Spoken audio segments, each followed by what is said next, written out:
Welcome to the Maverick Games podcast. As you can see, we're not in Leamington Spa today. We are in San Francisco at GDC. What is GDC, you might ask? Well, it is the Games Developers Conference. And we are playing a game today where anytime anybody on the show says game, developer, or conference, they need to place a marshmallow in their mouth and then not swallow it. So I think we both said it. So we did, yeah, we did. Yeah, you did. Definitely 3. You said it once. Oh. I'm gonna have to stop there for a little bit until these have started to dissolve. Oh no, I need to take one as well now. Do I have 3? I think just do one because they're quite big actually. And now we'll find out live. This is going to be harder than I thought. All right, H, you're going to be doing the rest of the podcast. Yeah. So can you please explain what this place is? So it is a. I can't do it without saying conference. What are we doing?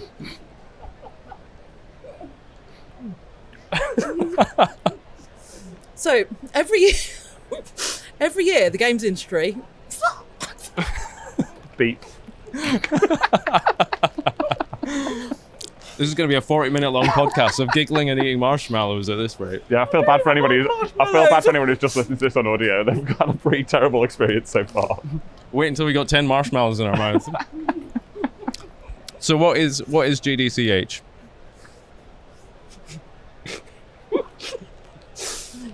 It's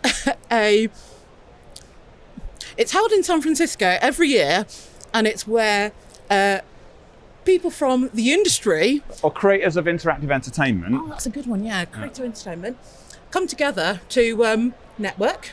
Mm-hmm. Lots of publishers are out here, so come to talk to publishers. Do you know, I've just realised I've just eaten mine. I need another one.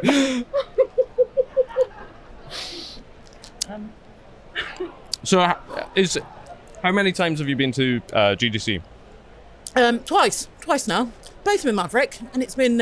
Last year was very different, wasn't it? Last year was a very different experience. Yeah. Well, it was the first one since COVID, so I think there was a bit of a release. I think there was a lot of catching up to do. A lot of people hadn't seen each other for a very, very long time, and so it was a lot busier last year, a lot more chaotic. We still had to do the COVID pass thing, so there was still a lot of like vaccine checks and things like that, which is happy to say is not the case now. It's a little bit more free, a little bit more easy. And this is my first GDC. It's been like 15 years since I started trying. This is really hard. It's been about 15 years since I first wanted to come to GDC, and this is my first one. And everyone has spent the whole time here kind of saying, it seems kind of quiet compared to last year. Oh, it's been great. I mean, as you can see behind us, this is the park. I can't remember what it's called. The Yerba Buena Gardens. Well done. Yeah, Yerba Buena Gardens, right off next to the Moscone Centre. Was it Moscone? Moscone, yeah. This was actually a race route in Motorstorm Apocalypse. Really? Yeah. Really? Yeah. Oh. That's an unconventional choice. The game was set in San Francisco. Yeah. Fuck. Beep. It's really hard not to munch on these at the same time. So why are we here at GDC? Well, this time it's been fairly relaxed for us. I think we've come out to make sure that people still know who Maverick is, and keep networking, speaking to potential partners we can work with, who might want to come and work on the game with us. That's been. Oh God. It's much easier doing the interviewing because I can just pick my words. It has been a really busy few days. This is our 4th day, I want to say. Fourth day we've been out. So you're currently seeing us at our tiredest. That's why we're all wearing sunglasses, hide the bags under our eyes. Definitely. There's definitely a kind of there's 2 parts to GDC, isn't there? Mm-hmm. There's the kind of daytime bits where you're going to meet up with loads of people, bump into people that you know in the industry as well. You can't walk 5 meters without H finding someone that she knows. And then later in the evening, that's kind of when all the parties begin, which seems like a jolly, but actually there's still a lot of business going on in the evenings where you're It's Yeah, just there was so much networking last night. I had hardly any time for drinking. The bars are closing, and I was like, I've not had a drink yet. It's really ruined the whole night out for me. I had to go to a diner and start ordering some beers. oh yeah, the Pinecrest Diner is legendary. All roads in San Francisco lead back to the Pinecrest Diner. it was legendary when you guys wanted to bring me out here. You didn't want me to experience. What about the conference? Yeah, wasn't it? Oh, that's another one. I was just about to say it as well. I think this is my fourth now. You must be eating them. Oh God, you can't. Yeah, just a warning, if one of us do pass out and collapse, it's fine. We've signed the warrants or whatever. Starting to feel the decay on my teeth and the sugar being pressed against them. So say sorry to anyone that's going to speak to us after this. We're the people now with sticky teeth. Yeah. I don't think they'll know you've got sticky teeth. Is that a thing that you can hear? You can definitely. Oh, no, we went for the white ones. It's a good job we didn't have pink. We won't have any teeth left. I'm just looking to stay. So Mike, you wanted to kind of go over some of the stuff that is perhaps not as obvious when you come out to GDC. I mean, I'm getting really good at this. Yeah, you are. What other kind of stuff goes on at GDC when you're out here? So I may need to empty my mouth to do this because I've got probably a little bit of a story to tell, and I'm already struggling to form the words. So no, this is gold. This is gold. Keep going. Please do tell us the serious part of it. One of the things I wanted to talk about was kind of the thing that happens in the closed doors and back rooms off the show floor, where it's very hidden from even the people in attendance at GDC. Being careful here, because I have to do another one. I'm not going to talk. And that is the pitch process between developer and publisher. There are literally hundreds of developers here from all sizes, from single person studios right up to the biggest AAA studios in the world. And in these different hotel rooms and all around San Francisco right now, there will be secretive pitches for games that hopefully see the light of day. Many of them won't, where those developers, is that one of the words? Yeah, that's one of them. Might have to do a cut. I think we're going to have to take a cut so I can empty my mouth and actually talk, because this is not going to be a good listening experience. Do you want to pass over to us if you're on Spotify, this is going to be a difficult one. I'm going to just go clear this out because I've lost the game and we'll come back. Oh no. Well, anyway, in the interim, we don't even know if Mike is off shot here. He might just be spitting marshmallows out. And the funny thing is that, actually, Mike's wearing the Maverick Games hoodie today. It's been great wearing our hoodies around the conference, because actually loads of people have stopped us to have the conversations with us. Do you know what? Thank you to anybody who's watching that stopped us and said hello to us, and you've given us a lot of feedback on the podcast and how much you're enjoying watching it and listening in. It's really nice to hear that you are all appreciating our positivity. I think it's all right for us to say that the industry's not in a great place at the minute, and we're trying to be a little ray of sunshine amongst lots of negativity. So, and we've got lots more things to come this year. So hopefully we can continue. Continue with our mission to make the industry a better place. Yeah, it's been interesting the last few weeks that we are starting our journey at Maverick, and starting to open up new positions, starting to hire in more folks. Like, I think it is that ray of sunshine that you talked about, the light at the end of the tunnel, that whilst there is lots of doom and gloom, things will hopefully pick up again. Mike, I'm back. We can talk now. Yes. The game is over now. You can say Game Development Conference because I feel a little bit sick. So this was all Mike's idea, by the way. Yeah. I'm going to eat mine. Yes. So what I was trying to say was the hidden part of GDC, and in some ways the most interesting and exciting part, but that I think most people, even people who work in the industry as well as those gamers that may be watching, this is oftentimes the genesis, the very first start point of some of your most beloved games will have been pitched here in a hotel room, kind of off the books. And I want to talk a little bit about it because it's a really interesting part of the journey that games go on that is completely invisible. It's probably in one of these hotels. It'll be happening. That you can see behind us. Yeah, it will be happening right now. Yeah. In one of those hotels behind us, where someone from one of those big publishers that you've heard of, be that EA, Xbox, PlayStation, and so on, will be listening to a developer who may be very experienced developers like ourselves. They may be a huge developer that you've heard of, maybe with hundreds of millions of games already sold. They may be people that have never made a game before and have pulled together a demo in their spare time, working weekends outside of a normal job. They come here to meet those publishers that might be able to help them make that idea, that vision into a reality. And it's a challenging process. It's quite cutthroat. We aren't in that process this year, but we were last year.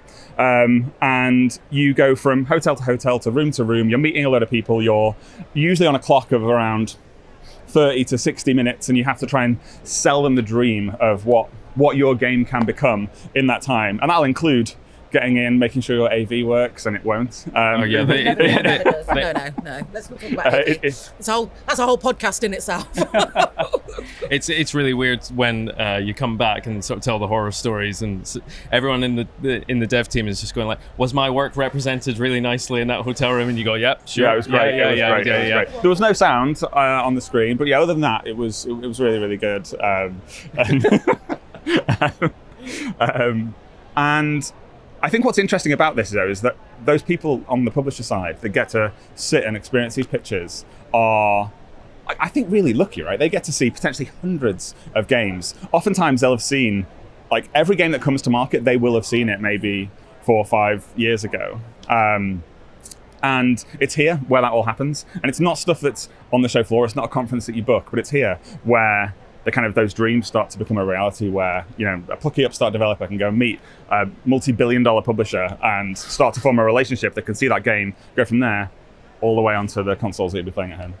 Yeah. I think it's worth also noting, because obviously last year there was a lot of there's a lot of stories about about those meetings that go on in the hotel rooms, and there has been a bit of a change this year where, you know, I certainly know that Yuki have set up a workspace, so it makes it a little bit easier for people to do that. And, you know, certainly for women to come out to these rooms, I'm certainly grateful that you guys are here and making it easy for us to and I'm not on my own doing this, right? So it definitely makes a difference. So yeah, I thought just because it was such a thing last year, I thought it's worth us just talking about that as well. Yeah, I mean, doing it by yourself would be really scary. It's kind of there's an intimidation built into the thought of doing it, which actually, once you get in a room with people and realize everyone is just human and they all just want to make great games, and it's a good leveler. But it's nice to be out as a team, really kind of representing. Yeah, totally. It's whether you're a one-man developer or you're fronting for a 500-person studio, there's still a lot of pressure on it. I think it takes a certain kind of personality to be able to walk into that room with, frankly, pretty high stakes, and then be able to put on a show when the screen doesn't work or the sound doesn't work, or it's all in black and white for some reason that you don't understand.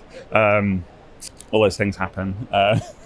And particularly interesting doing it at the minute when lots of stuff is going on in the industry. Like, it's a strange backdrop, really. It is. I get what you mean. It's interesting because, as you mentioned earlier, it's just been a pretty rough few months. We've seen a lot of studios downsizing or even closing, but the industry isn't dead, and the decisions that are getting made now are for games that you'll be playing in 3, 4, 5 years.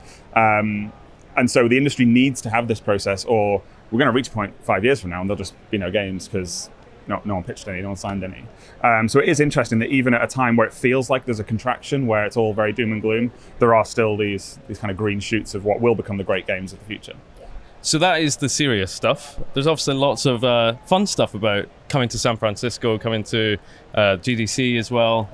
I'm forgetting that we're not playing that game anymore, so I can say games developed. Games developed. Yeah. So you had a fun first day, didn't you, when we arrived? Because we arrived on the Saturday, and then what did I do? Sunday you dumped us and so went off with your other mates. I think we'd all be lying if we said that there wasn't some perks to coming to events like this. Like, let's face it, you have a bit of downtime. You need to kind of make the most of the time that you've got in foreign countries.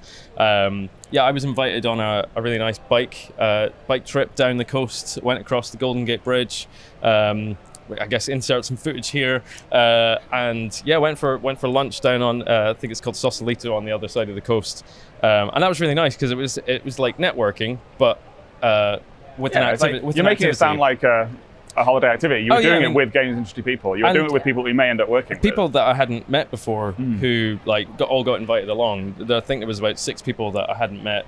Ended up, you're wandering around souvenir shops with them, like kind of building relationships in different ways.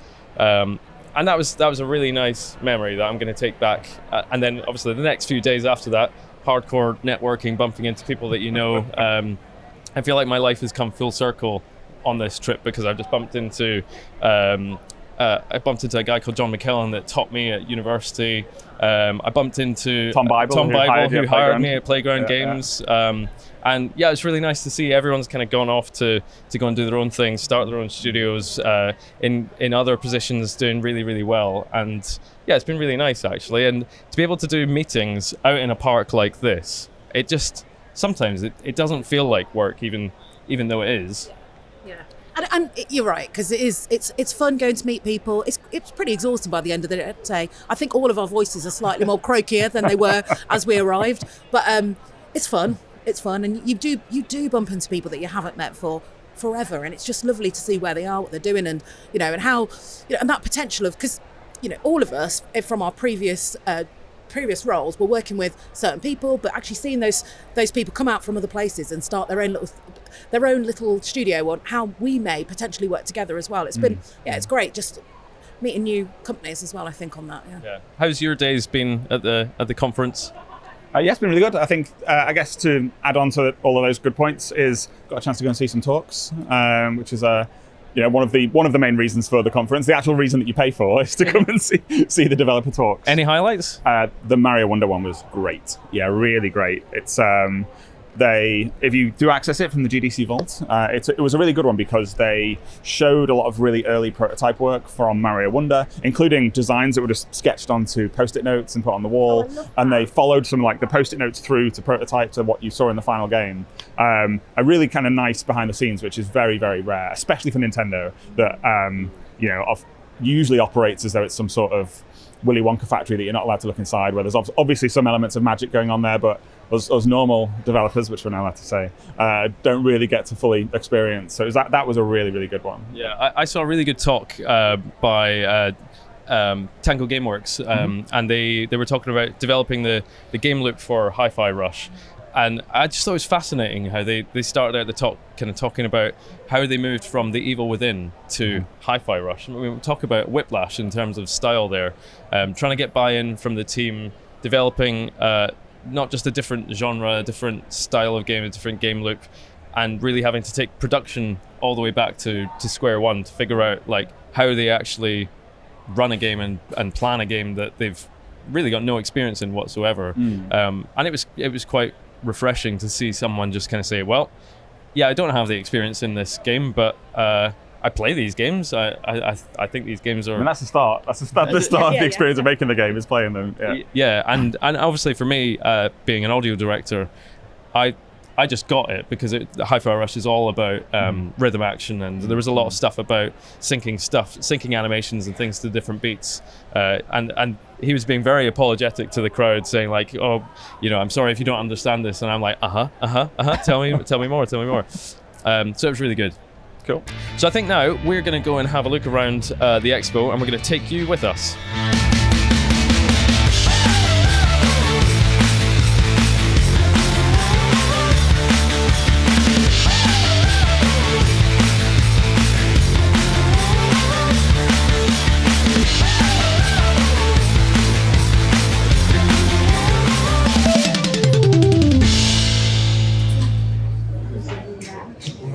I think it suits me. Of all the merch I didn't know I needed, I'm buying it. I'm doing it. Look at the size of this thing. It's huge. It's absolutely huge. That's about 50 coffees you can fit in this. $30. It's actually not bad. Not bad. This guy's pretty cute. Little gangster GDC bear. Yeah. We are back on UK soil, back in London Heathrow.